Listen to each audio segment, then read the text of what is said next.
मनोज तेजे हांव press conference आयकतालो तो म्हणटालो की आमी आतां हेजेरूय जाय म्हाका की एवरी टायम आफ्टर इलेक्शन आमी परत मेळटले आनी विचारतले हो प्रश्न की फुडल्या इलेक्शनाक तुमी रेडी आसा काय ना. हें तुमचें कॉन्स्टिट्युशनान आसा? ना ना, इट इज लायक पळय कशें आसता, जनरल बॉडी आसता, CEC बॉडी आसता. सो प्रत्येक जेन्ना बॉडी बसता तेन्ना डिस्कशन कितें येवपाक शकता न्ही. हांगा फक्त कॉन्स्टिट्युशनान कितें आसता, खंयची बॉडी कितें डिस्कस करपाक शकता, ती कशें डिस्कस करपाक शकता, ताका कोरम कितें जाय, ते मिटिंगेक कोण कोण जाय हें सांगता.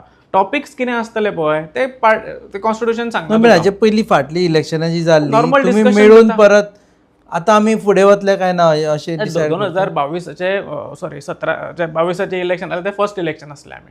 सो तेन्ना डिस्कशन करपाचो येत ना, पण तेच्या पयलींची डिसिजनां जाताली पळय ती पार्टी फॉर्म जावच्या पयलीं जाताली आमची. आनी आमची तशीच जाताली की तो that is the break even न्ही. आमी तेच म्हणटा की ज्या टायमार डिस्कशन जावन सगळें जातालें तें सारकें आसलें. आतां पेपराचेर डिस्कशन जाता आसतलें तेंचें, पण एक्चुअली तेंचें डिस्कशन जाल्यार म्हाका खबर ना, पण एक्चुअली डिस्कशन जावन जावपाक जाय, सगळ्यो गजाली जातात. तुम्ही पळयतात GNH.